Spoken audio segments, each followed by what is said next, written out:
Primeiro livro dos Reis traz um relato sobre os reis de Israel e Judá. Os dois livros juntos, os livros de primeiro e segundo Reis, eles abrangem o ministério de diversos profetas: Isaías, Amós, Miqueias, Oséias, Abacuque, Jonas, Sofonias, Obadias, Naum, Joel e Jeremias. Todos esses profetas, eles atuaram no período dos reis. Muitos deles exortavam a nação ao arrependimento e a viver em fidelidade à aliança divina. Além disso, eles sempre anunciaram que haveria um fim catastrófico se o povo continuasse se recusando a obedecer. Portanto, Israel deveria se arrepender, porque os profetas viam claramente que a nação se distanciava cada vez mais dos mandamentos divinos, saindo do propósito que o Senhor havia estabelecido para eles. No primeiro livro de Reis, nós temos o destaque da construção do templo por Salomão, onde foi lhe confirmada uma promessa feita por Deus a Davi, que o templo representaria a habitação de Deus no meio do seu povo. O reinado de Salomão foi um dos períodos mais prósperos de Israel. Foi um período em que a glória do Senhor em Israel atingiu o seu ponto mais alto. Israel foi uma nação muito rica, muito poderosa e muito próspera. Salomão se tornou o mais rico e sábio de todos os reis da terra. Primeiro Reis, capítulo 10, no verso 23.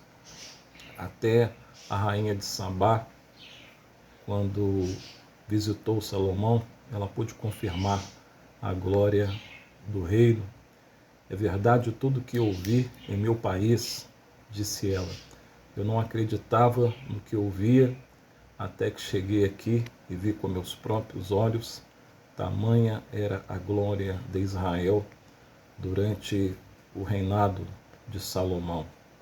Primeiro Reis, capítulo 10, no verso 6, no verso 7, nós vamos ver ela dando esse testemunho, esse depoimento da grandeza do reino. Mas no auge do seu poder, Salomão administrou um grande reino, graças ao seu poder e riqueza, mas ele teve contato aí com várias nações e muitos povos.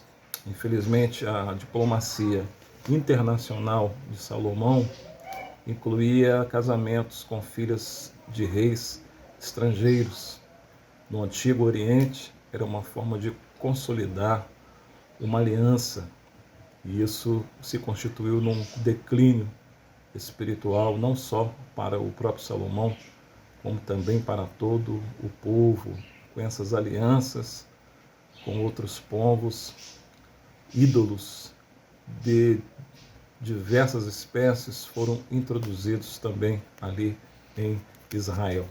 Quando Salomão era idoso, as suas mulheres o induziram a adorar outros deuses, em vez de ser íntegro e fiel somente ao Senhor, seu Deus.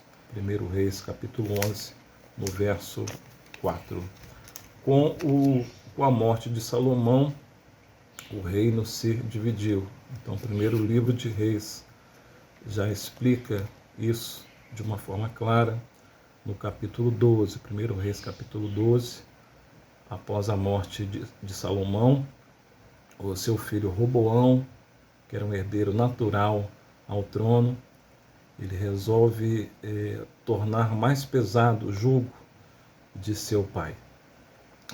Salomão, ele havia sobrecarregado o povo com pesados impostos, mas com sua morte, o seu filho resolveu reforçar esta carga, esse peso ainda mais. Então, O reino se divide, ele fica dividido. Haviam 12 tribos que foram unificadas pelo rei Davi, conforme já vimos lá no livro de 1º e 2º Samuel. 12 tribos representavam Israel. Agora há esse racha, há essa divisão, onde 10 tribos revoltadas com Roboão se unem a Jeroboão. Essas 10 tribos passam a ser chamadas o Reino do Norte, o Reino de Israel. São 10 tribos, cuja capital passa a ser agora Samaria, e foi um reinado marcado por muitas conspirações e idolatria. E o reino, onde permaneceram somente 2 tribos, Judá e Benjamim, passa a ser então descrito como o reino de Judá, onde a capital continua sendo Jerusalém e a adoração continua centralizada no templo. Em Judá permanecem como reis os descendentes diretos de Davi. Esse é um pequeno resumo, bem conciso, do primeiro livro de Reis.